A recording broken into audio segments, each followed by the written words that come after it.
वंदे बोधमयं नित्यं गुरुशंकर रूपिणं यम आश्रितो हि वक्रोपि चंद्र सर्वत्र वंदते। जिनकी ललाट पर होने से टेढ़ा चंद्रमा भी सुशोभित होता है, गुरु रूपी शिव और शिव रूपी गुरु, मैं दोनों को प्रणाम करता हूँ। इस वंदन के साथ आरंभ हुआ है गोस्वामी तुलसीदास जी का श्री रामचरितमानस। कथा वाचन अनेकों स्थानों पर होता है, बात होती है। आज अपने पारिवारिक रूप में हम बैठे हैं, एक ऐसे स्थान पर हैं जीवन में बहुत समय हमने अनेकों कथाओं को दिया है, सुनने में और सुनाने में दिया। मेरा भाव है आज सभी लोग मिलकर एक परिवार के तरह क्यों ना बैठकर इस पर चर्चा करें कि उन्होंने जीवन में इससे हासिल किया, क्या उनके जीवन में कोई प्रश्न मौलिक एक भी खड़ा होता है। मेरा ये निवेदन है, पूरी जिंदगी में एक प्रश्न का खड़ा होना जो विषय से संबंधित और आत्म अनुभूति से प्रेरित हो। अगर वो एक प्रश्न आपने जी, उत्तर ना हो कोई बात नहीं, चलेगा, प्रश्न खड़ा न होना ये एक बहुत बड़ी, मैं ये कहूंगा कि एक बहुत बड़ा दूरी बन जाता है अध्यात्म में, जिसका हम सुबह शाम भजन करते हैं। मैं कह रहा हूं, मैं प्रभु को पुकार रहा हूं, मैं इसे याद कर रहा हूं, इसका स्मरण कर रहा हूं, तो मैं ही तो कर रहा हूं। कभी पलटकर जवाब आया कि हाँ, जो तूने किया वो ठीक किया।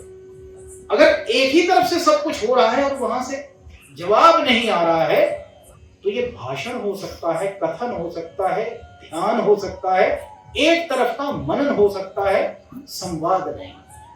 और प्रेम के अंदर अनकहा संवाद भी आवश्यक है। चाहे अनकहा ही रखिए, लेकिन संवाद है।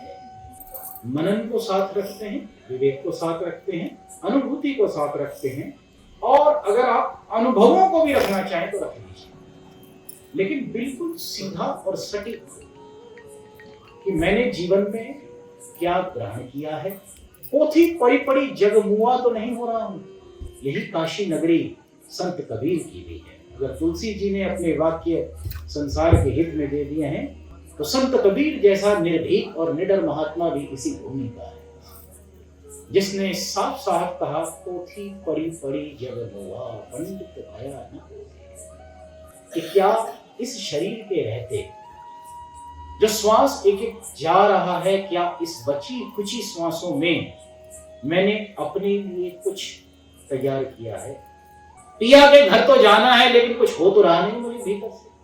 प्राण पखेरु खेती करते करते उड़ गए, हल चला के उड़ गए, तो बैल अलग और मैं अलग और मेरी स्थिति बैल जैसी, क्या लाभ होगा उसका। तो आज कुछ आपस में कार्यशाला रूप में बैठते हैं। गरुड़ जी महाराज ने जो कुछ कहा वो लिखित में है, उसे पढ़कर कहा जा सकता है, उस पर विवेचन किया जा सकता है और विवेकपूर्ण विवेचन किया जा सकता है। लेकिन आज ये तय करते हैं कि क्या मेरी जिंदगी में, देखिए आध्यात्म क्या है पहले यहां पकड़िए। विज्ञान और आध्यात्मिकता, इनका एक बहुत सुंदर समन्वय नेचुरल स्थापित है, जैसे योग का, जैसे ध्यान का, जैसे नृत्य का, जैसे संगीत का। आज पहला विषय लेते हैं सत्संग और विवेक। इसकी अनेकों बार चर्चा होती है। सत्संग हम क्यों करते हैं कि हमारा विवेक जागृत हो। वो विवेक क्या है? क्या वो विवेक कुछ सुनने के अंदाज में कुछ और अच्छे ढंग से सुनना है, या वो विवेक हमें जीवन के लक्ष्य की तरफ ले जाता है? वो विवेक क्या है, उसका अर्थ क्या है? तो आज मेरी प्रार्थना है, इधर से कोई बहन आ जाए या माता आ जाए, वो बताए कि उसने विवेक को क्या समझा है। श्री रामचरितमानस से ही बता दे, चलिए श्रीमद् भगवद गीता से बता दे। आज यही बात करते हैं। बताइए विवेक क्या, आपने विवेक को क्या समझा है? अध्यात्म में विवेक की बात आती है ना, आती है कि नहीं आती है? बिनु सत्संग विवेक न होई, राम कृपा बिन सुलभ न सोई। इसके अंदर एक शब्द ऐसा है जिस पर थोड़ा ध्यान देना चाहिए। इसमें एक इशारा मैं करता हूं, बिनु सत्संग, पहली बात सत्संग की हो गई, दूसरी बात आई विवेक ना हुई। तो किससे क्या प्राप्त हो रहा है आपको? सत्संग से विवेक मिल रहा है या विवेक से सत्संग मिल रहा है? जी, आप में से बताएं। सत्संग से विवेक की तरफ। तीर का निशान देखिए किस तरफ है, बिनु सत्संग विवेक ना हो। तो सत्संग से विवेक प्राप्त होना चाहिए, यानी तीर का निशान किस तरफ है, सत्संग से किस तरफ, विवेक की तरफ। इस शब्द में तीर का यानी जाना किस तरफ है, हमें विवेक की प्राप्ति होनी चाहिए, बिनु सत्संग विवेक ना हो। तो सत्संग से विवेक उत्पत्ति प्राप्ति होनी चाहिए। अब राम कृपा बिनु सुलभ न सुख, तो इसका अर्थ अनेकों विद्वानों ने यूं कहा है कि देखिए भाई, सत्संग के बिना विवेक होता नहीं, और सत्संग जो होता है वो बिना हरि की कृपा के मिलता नहीं, राम की कृपा के मिलता नहीं। तो ऐसे कह के हमने ठंडे रास्ते में चीजों को डाल दिया। जब कृपा करेगा तो जाएंगे, और नहीं कृपा करेगा तो नहीं जाएंगे, और नहीं जा पा रहे तो कृपा नहीं। इतने आसान तरीके से अपने आप को बच लेने का ये तरीका है। मगर गोस्वामी जी ने जो इशारा किया है उस पर ध्यान दीजिए, वो क्या कह रहे हैं, बिनु सत्संग विवेक ना हुई, वो विवेक की तरफ इशारा कर रहे हैं। और अगली लाइन कह रही है, राम कृपा बिनु सुलभ न सोई। सत्संग क्या है, सत्य का वो संग है जिससे हमारी मन, बुद्धि, चित्त और अहंकार, अंतःकरण के इन औजारों को कुछ झंझनाहट मिलती है। जो बुद्धि के स्तर पर रहना चाहते हैं उन्हें बुद्धि के स्तर पर, जो मन के उन्हें मन के स्तर पर, जो चित्त के उन्हें चित्त के स्तर पर। तो आध्यात्म में सत्संग का अर्थ सत्य का संग करने से नहीं है। अगर आप केवल सत्य का संग कर रहे हैं तो पहले बताइए सत्य क्या है, और आपने किसका संग किया है। अगर ब्रह्म को सत्य कहते हैं तो ब्रह्म तो उसका भी जो इसे नहीं मानता, संग तो उसका भी है। तो आप किस संग की बात करें, बिन सत्संग विवेक ना होई, राम कृपा बिन सुलभ न। तो ये इशारा सत्संग की तरफ नहीं है, विवेक की तरफ, कि सत्संग की प्राप्ति के बाद भी विवेक जाग जाए, इस बात की कोई गारंटी नहीं है। इसके लिए भी राम की कृपा चाहिए कि आपका विवेक जागृत हो जाए। तो वो विवेक क्या है, थोड़ा सरल करके कहता हूं, लेकिन फिर आपका इस पे विचार है। रोटी बनाने के लिए, भोजन तैयार करने के लिए आपको आवश्यकता किस चीज की होती है, अनाज की। अनाज के लिए आटा तैयार हम उससे करेंगे, तो साफ सुफ करेंगे, उसको धोएंगे, जो भी हमें करना है उसको, मतलब एक बार सुखाना है, साफ करना है, जो करना है करेंगे। तो सबसे पहला कार्य क्या होगा, उसका छनन किया जाएगा। पहला छनन केवल मोटे अनाज को खरपतवार और अन्य कूड़ा करकट से थोड़ा अलग करेगा। दूसरी बार फिर हम क्या करेंगे, मोटे अनाज को पिसेंगे चक्की द्वारा। ये दूसरी स्टेप। चक्की में होने के बाद आटा भी है और कुछ कुछ अब भी कूड़ा करकट उसके अंदर रह जाता है, बारीक वाला। फिर आप क्या करते हैं, फिर क्या करते हैं, माताएं बताएं, क्या करती हो अम्मा, बताओ क्या करती हो, तो बोलो क्या करती हो, छानते हैं ना अम्मा। तो बस यही बात जरूरी है। उससे पहले क्या करेंगे, छनन के बाद आप क्या करेंगे, छानने से क्या होता है अम्मा, कचरा कहाँ जाता है, कहाँ जगह अपने आप उड़ जाता है, यानी साफ आटा अलग और कूड़ा करकट अलग, यही काम छनन है। इसी छनन को ज्ञान कहते हैं। अज्ञान पर आधारित जो कुछ भी हमारे मन ने तैयार किया है उससे हमें अलग ले जाए, इसी छनन को ज्ञान कहते हैं। अब अम्मा ये बताओ, साफ आटा अलग और कूड़ा करकट अलग हो गया, अब आप रोटी किसकी बनाओगे ये बताओ, ये बात। और कूड़े का क्या करोगे, गाय माता को डाल देंगे। गाय माता को भी थोड़ा देख समझ के ही डालना है ना, क्योंकि वो भी तो पूजनीय है।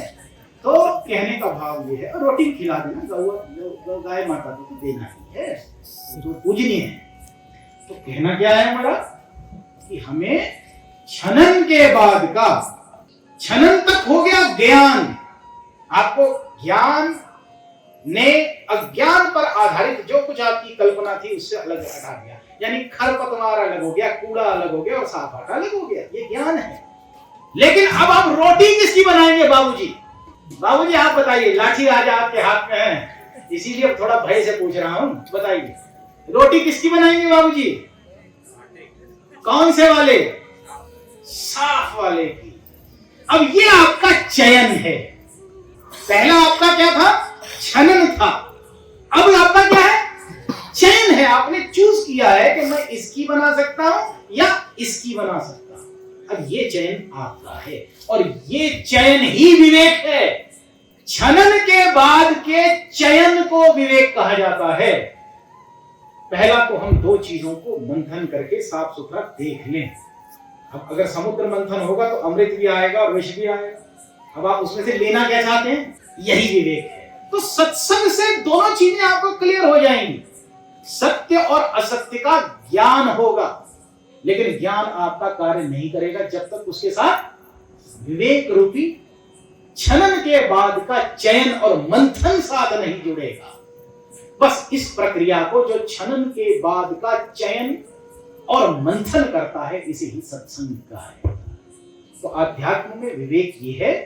विवेक का अर्थ कोई बुद्धि नहीं है, बल्कि बुद्धि तो ज्ञान के क्षेत्र पर खत्म हो गई। अब आपका जो चयन है, आप चुनते क्या हैं, यही विवेक कहलाता है। तो जब गोस्वामी जी कह रहे हैं बिनु सत्संग विवेक न होई, राम कृपा बिन सुलभ न सोई, सतसंगति मुद मंगल मूला, सोई फल सिद्धि सब साधन फूला। सारे साधन फूल बताए। उन्होंने कहा फल की तरफ कब जाएगा? कब तेरे जीवन में फल लगेंगे भाई? बीजारोपण तो हुआ, तेरी बगिया से कुछ निकल भी रहा है कि नहीं? आध्यात्म में लगा तो हूं मैं दिन रात प्रभु को पुकारने में। कोई पलट कर जवाब आ रहा है कि नहीं? कोई संवाद स्थापित हुआ अपने ईश्वर से कि नहीं? नहीं तो मृत्यु की तरफ चला जा रहा है। रोज एक एक दिन चलता बढ़ता जा रहा है। प्रभु से जो हमारा अपना जो पिया, उससे बात ही नहीं हो रही। अब किसी ने कहा नहीं, मुझे कभी कभी कुछ कुछ तो होता ही है, कभी कभी तो होता ही है। जो होता है वो चला भी जाता है, और जो आएगा और जाएगा वो क्या होगा? अनित्य होगा, नाशवान होगा, और सत्य नाशवान नहीं होगा। इसलिए ये स्थिति अनुकूल नहीं है आध्यात्म में कि आप स्विच ऑन और स्विच ऑफ करें। तो क्या तरीका है कि इसके साथ निरंतरता जुड़ी रहे, मेरा भजन, मेरा स्मरण, मेरा ध्यान स्वतः बनने लगे? ये कैसे होगा? और मैं मूल ये सब करने के बाद इस विवेक के आधार पर कैसे अपने मूल स्रोत के साथ जुड़ सकता हूं, स्वयं को जान सकता हूं? बस यही तो पहलू असली है आध्यात्म में जानने का। तो आज विवेक को हमने तय किया। अम्मा ने बिल्कुल ठीक बता दिया कि जब तुमने छान लिया, छानने से काम नहीं होगा, उसके बाद चयन और मंथन, ये प्रक्रिया अनिवार्य है। अगर ये ना हुआ तो सत्संग ना हुआ, केवल कथा वाचन हो गया और अपने घर प्रसाद लेकर नारायण प्रभु की जय कहा और चल दिए। कितने साल से कर रहे हैं हम सब ये सब काम? दशकों से चल रहा है, ये तो बचपन से चल रहा है। नारायण कब बोलेगा मुझसे भाई? कब मुझे हाथ पकड़ के मेरा कहेगा कि हाँ अब मैंने तुझे स्वीकार कर लिया? कब राजा तैयार होगा इसको रानी बनाने के लिए कि चल तुझे रानी बनाया? अगर अंश रूप में भी स्वीकार करना है कि आत्मा प्रभु का अंश है, रानी कब बनेगी? क्या दासियों की तरह मांगती रहेगी संसार के पदार्थ, सुख साधन संपदा जो जाने वाली है, वो चीजें जिसकी दौड़ अनिश्चित है, रिजल्ट अनिश्चित है, या किसी ऐसे जगह पर पहुंचे जहां से कुछ ग्रहण कर सके? बस यही अनिवार्य है आध्यात्म। तो आज इसी बिंदुओं के आसपास हम रहते हैं। प्रसाद बूंदी नहीं है, बतासा नहीं है। प्रसाद क्या है?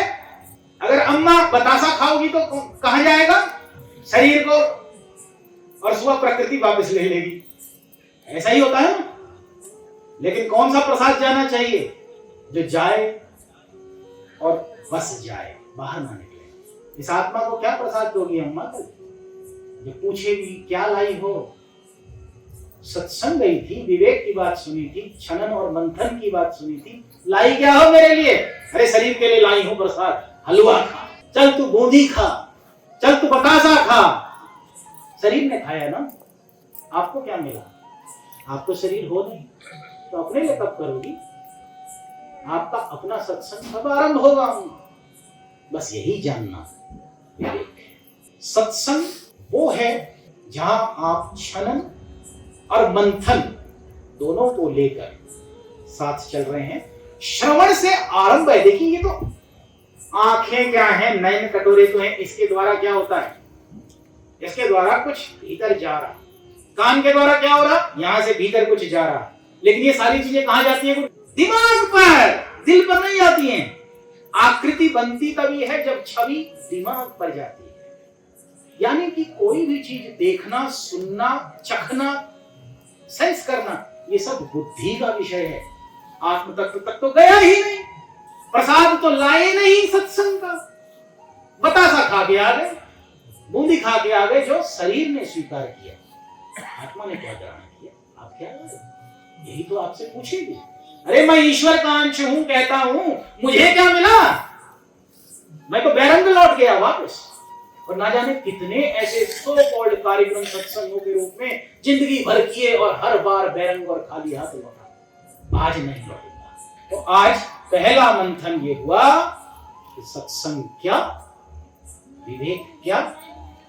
अब इसका अगला विवेचन करेंगे। शरीर शरीर से जुड़ेगा, निराकार ही निराकार से जुड़ सकता है। हमने शरीर को तो किसी जगह बिठा दिया, चाहे मंदिर में बिठाया, शिवालय में बिठाया, पूजा स्थल में बिठाया, बहुत सुंदर बात है। लेकिन जिसे बैठना वो तो बैठा ही नहीं।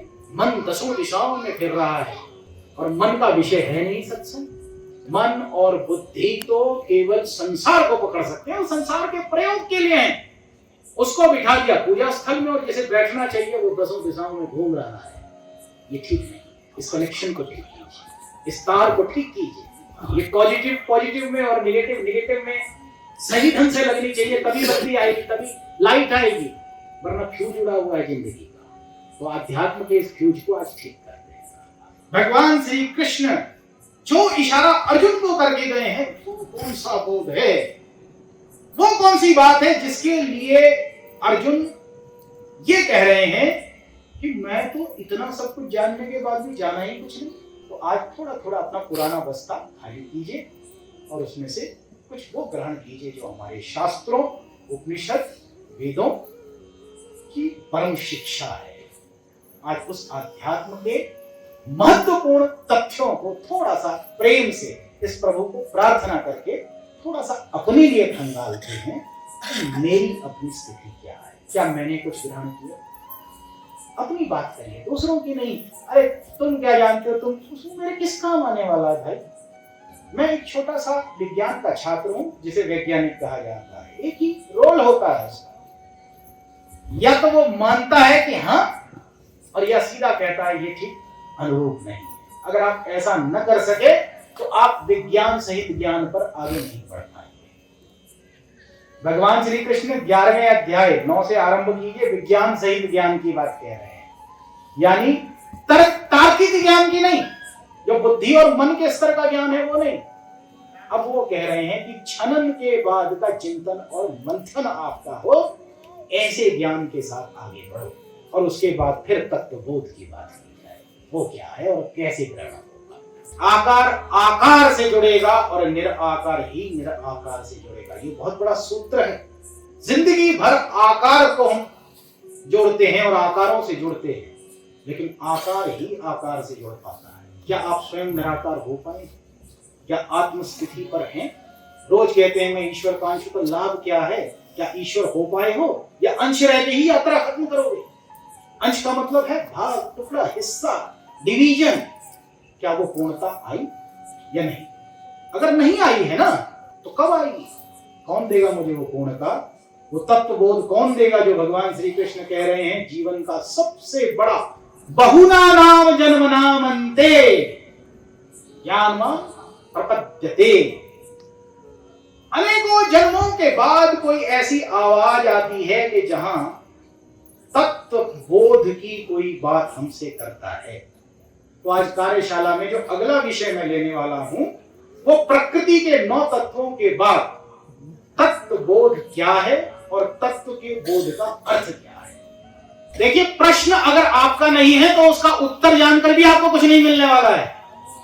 और प्रश्न उसका होता है जिसकी वो जरूरत होता है। आविष्कार किसकी जननी, जननी किसके बताया जाता है? आवश्यकता आवश्यकता होगी तो आविष्कार होगा, शोध होगी, मनन होगा। तो मेरी आवश्यकता है कि नहीं?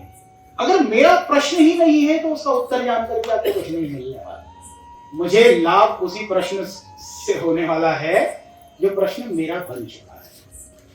जो मेरा प्रश्न आज तक हुआ ही नहीं, मेरी जरूरत हुआ ही नहीं, उस प्रश्न को पूछने का कोई लाभ नहीं। इसलिए किसी की विद्वता चेक मत कीजिए, उससे कोई लाभ नहीं।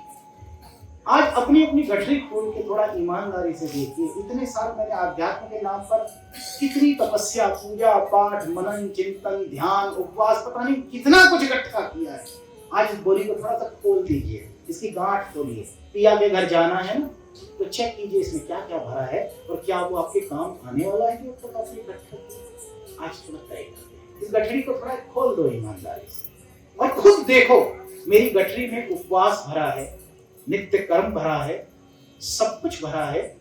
क्या इसमें ईश्वर भी शामिल हो गया है कि नहीं? क्या मैं ईश्वरमय हो गया हूं या नहीं? क्या अभी तक केवल ईश्वर का अंश ही हूं या मुझे पूर्णता मिली है? क्या अंश होकर ही मेरी यात्रा खत्म हो जाएगी? अंश है तो पूर्णता कब आनी है? हम अर्जुन होकर आज तैयार होकर इस रूप में बैठे हैं कि आज मैं, देखो, अगर बातें करनी है तो बातें करते रहिए। भगवान श्री कृष्ण से बातें ही तो करी अर्जुन ने। दोस्त मित्र थे, चाय कॉफी साथ ही पीते होंगे, घूमते होंगे, लेकिन जब तक धनुष नीचे नहीं रखा तब तक क्या हुआ? बातों का जवाब बातें ही तो हुई। लेकिन वो जब गांडीव धनुष नीचे रखने की स्थिति आई, उस समय ये कृपा उसके ऊपर। तो मुझे ये अपने आप से प्रश्न करना है कि मैंने अपने गांडीव को कब नीचे रखना है। गांडीव को नीचे रखने का मतलब अपने आप को जिज्ञासु रूप में तैयार करना कि क्या मुझे प्यास है। अगर मेरी प्यास ही नहीं है तो फिर पानी मेरे लिए व्यर्थ है। अगर भूख नहीं है तो खाना व्यर्थ है। अध्यात्म व्यर्थ है अगर मैंने उसमें से कुछ ग्रहण ही नहीं करना है। क्या मेरी आत्मा की वास्तविक प्यास बुझ रही है या नहीं? अब हम इस तरफ जा रहे हैं। अगला सेशन है कि तत्व क्या है और फिर तत्वबोध क्या है, जिसे ज्ञान कहा गया है, जिसको छनन माना गया है। इसमें और बोध में अंतर क्या है? क्या बोध ज्ञान से अलग है या नहीं है? तो क्या भगवान श्री कृष्ण तत्व बोध की बात कर रहे हैं, किसी ज्ञान की बात नहीं करते। तत्व का मतलब ये होता है जिससे बना हुआ हो, बिल्डिंग ब्लॉक, वही तत्व है। तो बिल्कुल चंचल जी ने बात ठीक की है। तत्व यानी किसी भी चीज को तोड़ते हुए वहां तक जब अब तोड़ना और शेष संभव न रह जाए, संभावना खत्म हो जाए और तोड़ने की, उस आखिरी पॉइंट पर जो हमें मिलता है वो तत्व कहलाता है। जैसे कि सोना, सोने का आभूषण बड़ा बड़ा कुछ भी ले लीजिए, फिर उसे तोड़िए, चूड़ी तोड़ा, कोई और चीज है उसको गलाया, कुछ एक चीज, वो आप कर सकते हैं। लेकिन आखिर में क्या बचेगा आपके पास? सोना। उसके बाद उसे तोड़ेंगे तो क्या रह जाएगा? अगर आपने उसे बहुत बदलने की कोशिश की, बहुत करने की कोशिश की, तो फिर क्या रह जाएगा? फिर भी सोना रहेगा। गलाइए, गल जाएगा, पानी जैसा हो जाएगा, लेकिन फिर भी क्या रहेगा? सोना। और नहीं तो। लेकिन अगर किसी तरीके से, कोई रासायनिक क्रिया से या कोई तरीके से अगर आपने उसे तोड़ दिया तो फिर वो सोना नहीं रह जाएगा। तो आखिरी तत्व को ही, और इसी को हमारे वेदांत ने तत्वम असि कहा है। तत्वमसि, वही तत्व जो तेरा है उसकी खोज कर। कि तो वो कौन सी चीज है कि तेरी प्रकृति के सारी चीजें तेरी टूटेगी, शरीर टूटेगा, मन, बुद्धि, चित्त और अहंकार टूटेगा, फिर जो कुछ शेष रह जाएगा जिसके बाद और तोड़ना संभव ना होगा, वो तत्व तू कौन है उसे जान। तो वही तत्वबोध है जब प्रकृति के सभी तत्व हटने के बाद जो शेष रह जाता है, उस शेष रहने की बात की ही वास्तविकता में महानता, और उसी तत्व को जानना, बातों से उल्लेख करना, यह संभव नहीं। लेकिन यह ज्ञान के क्षेत्र की बात है, क्योंकि मन और बुद्धि से केवल शास्त्रों के आधार पर कुछ मनन किया जा सकता है, लेकिन वो मन और बुद्धि से प्रेरित रहेगा और उसके ऊपर बेस्ड रहेगा, उस पर आश्रित रहेगा। इसी को ज्ञान कहा जाता है, इसे तत्व का ज्ञान कहा जाता है। लेकिन बोध कुछ और है। अब बोध क्या है? बोध यही है जब मन और बुद्धि से आप परे जा सके, यही बोध है। मन क्या करता है? कल्पना। ओ अगर ऐसा होता तो फिर ऐसा होता, फिर ये फिर सर कितने ही संकल्प विकल्प, तमाम तरह की चीजें मन के अधीन। और अगर आपने मन को जीत लिया तो दुनियावी जीत तो आपकी हो गई। मन के जीते जीत और मन के हारे हार, ये तो हो गई, लेकिन मन की हो। बुद्धि से आप क्या करते हैं? कैलकुलेशन, आप गणना करते हैं, आकलन करते हैं। अरे अगर ये चीज ऐसी है, इसको और जोड़ दूंगा तो ये मिलेगा। तो तत्व जो है, प्रकृति के 5 तत्वों के बारे में जानना तक ज्ञान है। इसके बियॉन्ड 4 अन्य पर पहुंचना और उसके परे जाना बोध का। तो ज्ञान क्या होगा? जहां आप मन और बुद्धि की परिधि के अंदर अंदर तक रहते हैं, विवेचन करते हैं, उसके ऊपर थॉटफुल थिंकिंग है, आप उसके ऊपर विचार कर सकते हैं। लेकिन जैसे ही आप मन और बुद्धि से परे, आपको जानना पड़ेगा, मन बुद्धि से परे, तो वो फिर आप क्या करेंगे? औजार तो मन और बुद्धि है आपके पास। फिर उसमें 2 चीजें काम आएंगी आपके पास। कैसे काम आएंगी? मन और बुद्धि क्या चीज करती है? आपके भीतर क्या चल रहा है वो मन बुद्धि जान लेती है, जान लेती है क्या हो रहा है अंदर। मन और बुद्धि से सारे अंदर का भीतर का जो जो भी आ रहा होता है वो सब जान लेते हैं आप। बाहर, केवल बाहर। मन और बुद्धि बाहर की गणना, विवेचन, समीक्षा, उस पर ध्यान, ये बाहरी दुनिया को मन और बुद्धि देखते हैं। लेकिन अब चित्त और अहंकार वो 2 चीजें हैं जो भीतरी दुनिया का विषय है। और ये बड़े बड़े योगियों ने इस पर साधनाएं की हैं कि चित्त और अहंकार क्या है। आज चित्त को और अहंकार को पकड़िए क्या है। ये बुरी चीजें नहीं है, बहुत ठीक चीज है। चित्त और अहंकार हमारे असली द्वार हैं। क्योंकि क्या कहते हैं? जहां तक अहंकार है वहां ब्रह्म नहीं है, ऐसे बोलते हैं ना। जहां अहंकार है वहां ब्रह्म नहीं है। यानी कि इसका मतलब ये थोड़ी कि अहंकार और ब्रह्म तो सब जगह है। इसका मतलब ये है जब आप अहंकार से परे जा सकते हैं। तो अहंकार क्या है? विलन नहीं है, बहुत अच्छा शब्द है। अहंकार का मतलब क्या है? अहम आकार। अहम यानी मैं, आकार यानी मैं कोई आकार को धारण करके इस धारणा के साथ चल रहा हूं कि मैं इस आकार का मालिक हूं, इस आकार को लेकर चल रहा हूं। इस धारणा का नाम ही अहंकार है। चित्त क्या है? चेतना के होने का आभास, कि मेरे पास एक चेतना है, जिस चेतना के कारण मन और बुद्धि से परे मैं जा सकता हूं और अपने मौलिक रूप को प्राप्त कर सकता हूं। इस चेतना के होने का आभास, एक भीतरी रियलाइज कुछ है मेरे पास, यही चित्त कहलाता है। तो मन क्या है?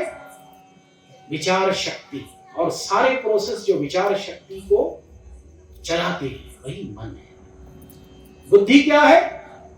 किसी भी चीज की कैलकुलेशन करने के लिए उसके प्रोसेस को, उसके बारे में हम तय कर सकते हैं अंक के आधार पर, गणना के आधार पर, अभ्यास के आधार पर और अनुभव के आधार पर। ये बुद्धि होती है। लेकिन अब इससे अगर परे जाना है तो आपको योगी होना। योग का मतलब क्या है? जुड़ना। योग किसको कहते हैं? 2 और 2 योग हो गया ये। तो योग का मतलब क्या है? अब आपको जुड़ना है। क्या जुड़ना है?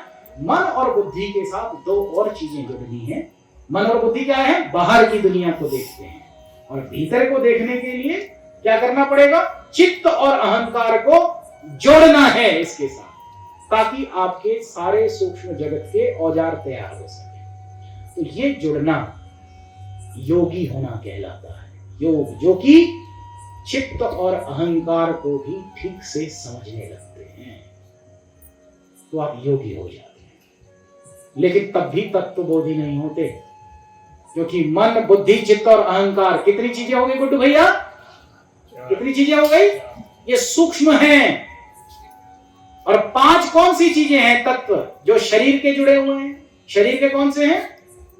5 तत्वों का शरीर बोलते हैं कि नहीं? पंच तत्व में विसर्जन कर दो। कौन कौन से तत्व बताइए? क्षिति, जल, पावक, गगन, समीरा। अब इसमें ध्यान से देखिएगा, क्षिति का मतलब मिट्टी नहीं है। क्षिति का मतलब किसी भी चीज को, मैटर को रखने की व्यवस्था, जो भार लिया जा सके, मापन किया जा सके किसी भी चीज का, जिसको तोला जा सके, मापा जा सके, और जो मैटर से संबंधित है, वो सब कुछ मैटर। क्या क्या कहते हैं मैटर? पदार्थ। सभी प्रकार के पदार्थ, सभी प्रकार के तोल और मापन जो हो सके, वो सब कुछ मिलकर क्षिति बनती है। मिट्टी का अर्थ वो नहीं है कि मिट्टी या धरती। धरती का अर्थ वो सारे पदार्थों का आवरण, वो होना जिसके कारण हम उसको माप सकते हैं, तोल सकते हैं, समीक्षा कर सकते हैं, वो सब कुछ धरती है। इसी प्रकार पानी का अर्थ केवल वो पानी नहीं है। पानी का अर्थ तरलता है, जिसके अंदर फ्लूइडिटी वाले गुण हैं, तरल वाला गुण है। इसी प्रकार से वायु, वायु कैसे होती है? वायु को कैसे आपको पता लगेगा? अगर कमरा बंद है तो उसमें वायु का क्या होगा? तो जो प्राकृतिक हवा है, आप अगर चारों तरफ से आपने खिड़की बंद कर ली गुड्डू भैया, तो क्या होगा फिर? हवा चल रही है नहीं चल रही, उससे क्या फर्क पड़ता है? तो हवा का कब आप अनुभव करते हैं? जब बहाव होता है, यानी इधर से कुछ आए और उधर से जाए, तो द्वार खुलने का अर्थ है हवा से। जब भी कोई चीज फ्लो कर सकती है, उसको हम हवा की समझा दें। इसी प्रकार से अग्नि, अग्नि का मतलब केवल आंच नहीं है, केवल वो अग्नि नहीं है जो फ्लेम वाली अग्नि है जिससे खाना बनता है। अग्नि तो आपके पेट में भी होती है, तभी तो खाना पचता है। अग्नि के तत्व के कारण ही बीज के अंदर बीजारोपण होने की संभावना बनती है। अगर वो गर्मी नहीं मिलेगी, मां के पेट में, कोख में क्या होता है? उस गर्मी के कारण बच्चे को, एम्ब्रियो को जीवन जीने का मतलब, अगर उसको ऊर्जा, गर्मी नहीं होगी ना उसके अंदर, तो वो पदार्थ टिकेगा ही। अग्नि का तत्व वो है जिसके अंदर आप एनर्जी रिटेन रखने की क्षमता हो। इस क्षमता का नाम अग्नि है। तो ये हो गए। और अब है आकाश। आकाश क्या है? आकाश बहुत बढ़िया चीज है।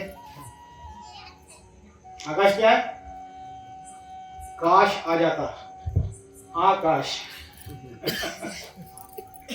अरे यही समझ में अगर मुझे आ जाता आकाश, तो बहुत बड़ा काम हो गया था। आकाश इतना सूक्ष्म तत्व है कि इन 4 पदार्थों को लड़ने भी नहीं देता और इन्हें छूटने भी नहीं देता एक दूसरे से। सभी के अंदर भी है और सब आकाश के अंदर है। इसलिए हर खाली स्थान, स्पेस, मैटर को रखने की गुंजाइश, फ्लो होने की क्षमताओं की गुंजाइश, एनर्जी को रिटेन करने की यानी हीट को रखने की गुंजाइश, जो इन सब चीजों को, तत्वों को यानी इन सब को रख सकता है, वही आकाश है। जिसके अंदर पदार्थ आ सके, जिसके अंदर फ्लो आ सके, ऊर्जा आ सके, जिसके अंदर अग्नि के रूप यानी कि उस रूप में ऊर्जा शक्ति रह सके और परिणाम उनके आ सके। और इसी प्रकार से जिसके अंदर हवा यानी फ्लो हो एनर्जी का। ये सारी चीजों का नाम आकाश है। और आकाश इतना विशाल तत्व है कि उसके अंदर 4 पदार्थ हैं और सब पदार्थों के अंदर आकाश है। तो इन्हीं चीजों से शरीर बना है। क्षिति क्या होता है? क्षिति मिट्टी को नहीं कहते हैं, पदार्थ को रखने की, जो मास को रख सके, किसी पदार्थ को रह सके, पदार्थ को रखने की क्षमता का नाम वो क्षिति कहलाता है। जल क्या है? तरलता, जिसके अंदर स्पेस को ऑक्यूपाई, यहां रह गए तो पानी वहीं बढ़ जाता है, यहां रह गए तो वहां बढ़ जाता है, जहां जहां खाली जगह है उसको भरता है। तो हम कहते हैं ये पानी भरे चला गया, ये चला गया, ये चला गया, ये चला गया। तो हर तरलता की शक्ति को जल कहा है। इसी प्रकार से वायु है। वायु क्या है? फ्लो होना। जब कोई ऊर्जा एक स्थान पे ना रहकर दूसरी तरफ फ्लो कर सकती है, उस सारी चीज को हम हवा कहते हैं। अग्नि किसको कहते हैं? अग्नि किसको कहते हैं? जब ऊर्जा को यूजफुली, यानी ऊर्जा का हम इस्तेमाल कर सकते हैं, उसको वो एनर्जी हमारे पास स्टोर रहती है, हम उसको इस्तेमाल कर सकें, उसको हम अग्नि कहते हैं। अग्नि का अर्थ खाली फ्लेम नहीं है। और आकाश क्या है? आकाश क्या काम करता है बताऊं आपको? ये देखो, अपने हाथ पंजा करो, सभी पंजा निकालो जरा, हाथ करो, गिनो कितने हुए? 1 2 3 4 और 5। अब अगर 4 5 ये हैं, तो इनके बीच में खाली भी तो कुछ कुछ है, उसको कैसे भरोगे? वो भी तो चीजें भरनी है, तभी तो पूरा होगा। बस यही 9 चीजें हैं प्रकृति की भी। 4 वो जो कि क्षिति, जल, पावक, गगन, समीरा, ऊर्जा के अलग अलग रूप के प्रगटाव या उनको स्टोरेज रखने की क्षमताएं हैं ये सब। लेकिन अब इन्हें कुछ बाइंड भी तो करेगा। वो क्या पदार्थ है? वो सूक्ष्म चीजें जो इन मन, बुद्धि, चित्त और अहंकार जिसे कहा गया है, उनके होने के कारण इन चारों को प्राण ऊर्जा के रूप में शरीर में रहने की जिम्मेदारी मिलती है। ये चारों पदार्थ, 5 पदार्थ एक साथ रह सकते हैं और आकाश जिम्मेदार है इनके। आकाश क्या चीज है? आकाश क्या चीज है?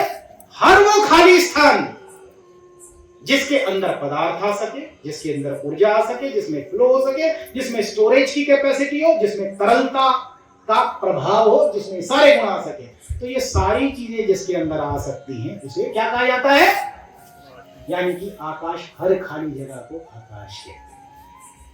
आकाश में चारों अन्य तत्व हैं और चारों तत्व आकाश के अंदर है। इसीलिए आकाश को सर्वव्यापी भी कहा गया है, आकाश को निराकार भी कहा गया है कि इसका कोई आकार नहीं है। आकाश का जन्म कब हुआ है बाबूजी? तब पता ही नहीं हमें कब हुआ था। नहीं पता ना, तो सीधा बोलो नहीं पता, हम नहीं देखे, हमसे पहले चला था। मैं तो जिम्मेदारी अपने जन्म के बाद की लूंगा, जब से मेरी, उससे पहले मैं कैसे लूं? था कि नहीं? तब की तो लोग, भाई मेरे से पहले था कि नहीं, तो मुझे अपना तो पता है। तो आकाश, अपने दादाजी परदादा से भी पूछा, क्या उन्होंने आकाश ये देखा था कि नहीं? इस रूप में सर्वत्र खाली स्थान देखा था कि नहीं देखा था? तो ये आकाश तत्व जो है, ये एक ऐसा तत्व है जो इन सारे पदार्थ और ऊर्जा के समन्वय को स्थापित करता है। इसे ही आकाश कहा जाता है। इसमें ध्वनि का गुण भी है, इसमें पदार्थ का गुण भी है, इसमें ऊर्जा का गुण भी है, सब कुछ है। और ये सारी चीजें बिना आकाश के नहीं हो सकती। एक उदाहरण है, अगर मैंने यहां से कुछ कहा और आपने सुना, तो अगर बीच में आकाश ना हो तो क्या होगा? ऊर्जा नहीं जाएगी ना अब तक। तो ये एक एग्जाम्पल है, लेकिन ये एक छोटा सा एग्जाम्पल है। ऐसे ही पदार्थ को भी अगर मैं बॉल मारूंगा यहां से आप तक, वहां तक जाए, तो उसके लिए क्या चाहिए आपको? आकाश चाहिए।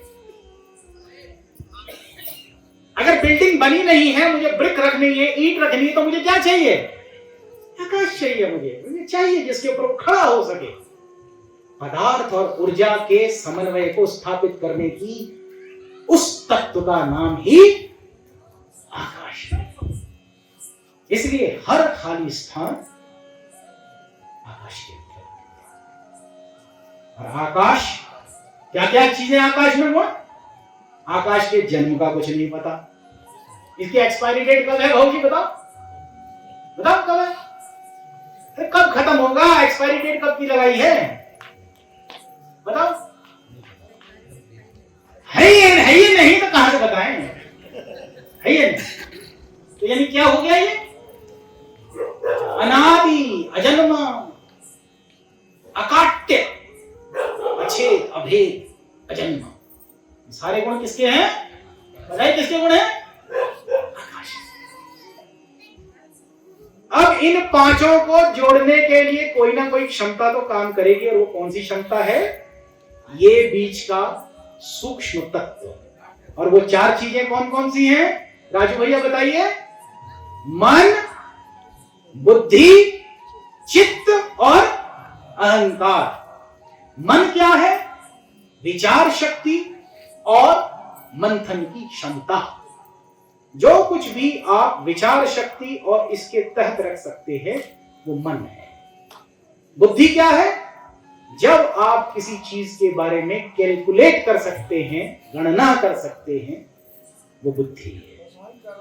चित्त क्या है? चेतना के होने का आभास है। अहंकार क्या है? अहम आकार, मैं किसी आकार को धारण करता हूं, ये आभास, ये अहंकार। ये कोई बुरी चीजें नहीं है, सारी की सारी इस प्रकृति की देन है। तो कितने तत्व हो गए अब हमारे पास? चार तो हो गए जो शरीर के साथ जुड़े हैं, और चार सूक्ष्म हैं।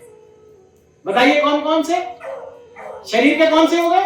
क्षितिज, जल, पावक, गगन, समीरा। और चार सूक्ष्म कौन से हो गए? मन, बुद्धि, चित्त और अहंकार। बस इसे ही नौ प्रकृति कहा जाता है। और जो इसके पार जा सकता है वही 10वां द्वार है, वही 10वां द्वार है। और इसमें आखिर में बुड्ढू भैया किसका नाम लिया मैंने? इन नौ में से आखिर में क्या नाम लिया है? अहंकार। इसीलिए कहा कि अहंकार के परे ईश्वर है। यानी जैसे ही इस नौ को आप पार करेंगे, इसके आखिर में क्या खड़ा हुआ है? आखिर में सबसे लास्ट में कौन खड़ा? सबसे मजबूत अहंकार। अहंकार बुरी चीज नहीं, अहंकार विलन नहीं, अहंकार बहुत अच्छी चीज है। अहंकार मैं, अहम आकार, मैं आकार को धारण करता हूं, ये आभास, मेरे कारण आकार है, ये आभास। मैं किसी शरीर को साथ लेकर चल रहा हूं, लेकिन मैं शरीर नहीं हूं। शरीर तो मुर्दा है 5 तत्वों का, उसने क्या करना है? वो थोड़ी उठ के खड़ा हो जाए। भाई मुर्दे पे भी तो होते ही हैं 5 तत्व। क्षिति, जल, पावक, गगन, समीरा क्या मुर्दे पे नहीं है? है नहीं? बताइए हाँ या नहीं? तो चलो बोलो तो सही। हाँ बोलो। हाँ जी बोलो। हाँ जी। मुर्दे पे भी 5 तत्व होते हैं, लेकिन मुर्दे के ये 4 सूक्ष्म तत्व काम नहीं करते हैं। कारण क्या है? जैसे पीछे से लाइट बंद कर दी तो बल्बों की लड़ी काम करेगी? आगे लगे तो हैं, लेकिन काम करेगी? क्षमता चली जाएगी उसके प्रकाश की। तो यानी कि मन, बुद्धि, चित्त और अहंकार, ये 4 चीजें अगर प्राण नहीं है तो कार्य नहीं करेंगे। इसीलिए ये 4 जो सूक्ष्म चीजें हैं, मन, बुद्धि, चित्त और अहंकार, और इधर से ये 5 तत्व, इन्हें ही 9 प्रकृति कहा जाता है। मामला है पदार्थ और ऊर्जा का। ये 5 तत्व क्या कर रहे हैं? पदार्थ हैं या ऊर्जा? पदार्थ हैं या ऊर्जा? और अगर इनको हम पदार्थ और ऊर्जा कहना चाहते हैं तो आप एक चीज भी कह सकते हैं कि ये ऊर्जा है, क्योंकि पदार्थ अपने आप में ही ऊर्जा है। पर चलिए 2 कहकर भी काम कर लेंगे कि ये 5 तत्व पदार्थ और ऊर्जा के प्रोग्रामिंग से तैयार सिस्टम है। और अगर थोड़ा सा और गहरा जाना है तो फिर सूक्ष्म औजारों की भी बात की जाएगी, जो कि अन्य तत्व हैं। जैसे बुद्धि है, उसको भी आप तोड़ नहीं सकते, मन है तोड़ नहीं सकते, चित्त तोड़ नहीं सकते, अहंकार तोड़ नहीं सकते। ये भी वो चीजें हैं जो सूक्ष्म तत्व के रूप में है। अब इस सारी व्यवस्था को काम कब करेगी? ये मुर्दे के पास भी 5 तत्व हैं, लेकिन मुर्दा बोलता नहीं, सुनता नहीं, कहता नहीं, व्यवहार नहीं करता। उसमें से क्या काम हो जाता है? 4 सूक्ष्म तब काम करेंगे जब प्राण शक्ति होगी, और प्राण शक्ति होगी तो 5 के 5 तत्व अपने आप में मजबूती से कार्य करने लगे। खाना खाएंगे तो पचेगा, पचेगा तो हटेगा, सब कुछ होगा। ये सब कुछ कब होगा? अगर प्राण शक्ति है। मुर्दे को कुछ नहीं होगा, मृत शरीर को नहीं होगा। तो प्राण शक्ति वो अनिवार्य चीज हो गई जिसके कारण पांचों तत्व कार्य करने लगे। और ये जो चार चीजें हैं, कौन कौन सी बताई? मन, बुद्धि, चित्त और अहंकार। क्या मुर्दे के पास हो सकती हैं? मृत शरीर के पास हो सकती हैं? ये भी नहीं। यानी इसके लिए भी प्राणों की आवश्यकता है।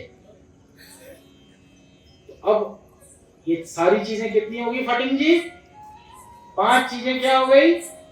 शरीर को मैटर और एनर्जी के रूप में, और 4 वो सूक्ष्म औजार हो गए। और प्राण शक्ति के बगैर ये कोई भी कार्य नहीं करेगा। तो प्राण शक्ति वो है जिसके कारण सिस्टम, यानी ये सारा कुछ बनाया गया है, ये कार्य करने लगे। और वो प्राण शक्ति कहां से आई है आपके पास? कहां से आई है? आदि शक्ति से आई है। आदि शक्ति से प्राप्त जो ऊर्जा इन चारों और इन 5 को तैयार रखती है, काम करने में मदद करती है कि ये सब इंजन चलता रहे आपका, उस सबको लेकर चलने वाली प्राण शक्ति है। तो ये भी प्रभु की एक विशेष कृपा इसके साथ जुड़ी है। लेकिन ये प्राण शक्ति एक अभिन्न अंग है जिसको कहा जाता है जीव। जीव का मतलब क्या है? जीव किसको बोलते हैं आप? जिसमें जीवन है। जैसे जीव विज्ञान, ये जीव, वो जीव, वो जीव। जीव का अर्थ ही है जब आत्म तत्व के पास प्राण शक्ति के रूप में शरीर मौजूद है और प्राण शक्ति है, ऐसी स्थिति को हम जीव कहते हैं जो इस यात्रा को लेकर चल रहा है। और फिर हम कहते हैं जीव ही ब्रह्म है। ठीक है, उसका भाव क्या है? प्राण शक्ति को साथ लेकर जो जीवन क्रिया चल रही, जिसके कारण जीवन बना है, ये सारे 9 के 9 तत्व कार्य करेंगे। लेकिन किसके पास होगी ये शक्ति? कोई तो इन 9 से अलग होगा। उस 9 तत्व के पास जब तक ये प्राण शक्ति और शरीर के रूप में ये सारी चीजें व्यवस्था बनी हुई है, तब तक इसे जीव कहा जाता है। ईश्वर का अंश क्या है? जीव। इसका एडजेक्टिव की तरह भी यूज होता है। ईश्वर अंश, जीव अविनाशी। इसका मतलब ये नहीं है कि जीव के लिए बात हो रही। जो ईश्वर का अंश है वो जीव भी है और वो अविनाशी भी है। जीव का मतलब उसके पास जीवन की ऊर्जा है। जब तक जीवन की ऊर्जा उसके पास है, मृत शरीर के रूप नहीं, तब तक ऐसी शक्ति को हम जीव कहकर इस्तेमाल करते हैं। जीव ने अपना उद्धार करना है। आप उसे जीवात्मा कहना चाहें, जो कहना चाहें, आपकी इच्छा। जीव यानी life, the power to live, वो शक्ति जिसके कारण जीवन है। तो जब ये शक्ति को धारण करने वाला प्राण शक्ति को साथ लेकर चलता है, इसे जीव कहा जाता है। When it is not, तो फिर ये अंश रूप में उसी प्रकार से विद्यमान है जैसा कि व्यवस्था इसकी की गई है। क्योंकि आज हमने एक विषय लिया है, बोध क्या है और ज्ञान में फर्क क्या है। ज्ञान वो है जो 5 प्रकृति के होने की व्यवस्था का आभास हमें दिलाता है, और बोध वो है जो 5 के अतिरिक्त जो 4 हैं उनसे भी परे हमें जाने की प्रेरणा देता है और जाने का शक्ति प्रदान करता है। ये व्यवस्था बोध है, वो स्पार्क है जिसके द्वारा हम, जैसे रॉकेट उड़ता है तो क्या करता है? गुरुत्व के आकर्षण से बाहर हो जाता है। जो धरती का गुरुत्व का आकर्षण है जो हमें नीचे खींचता है, उस गुरुत्वाकर्षण से परे चला जाता है। तो जब आप गुरुत्व के आकर्षण से परे जा सकते हैं, उस चिंगारी का नाम बोध है। लेकिन जब वो तत्व की स्थिति में हो रहा है, यानी कि मैं कौन सा वो तत्व हूं जो इन 9 से परे होने के बाद भी मेरा अस्तित्व इन पर निर्भर नहीं करता है। वो आइडेंटिटी, वो तत्व का बोध होना, ऐसी चिंगारी प्राप्त होना तत्व बोध है।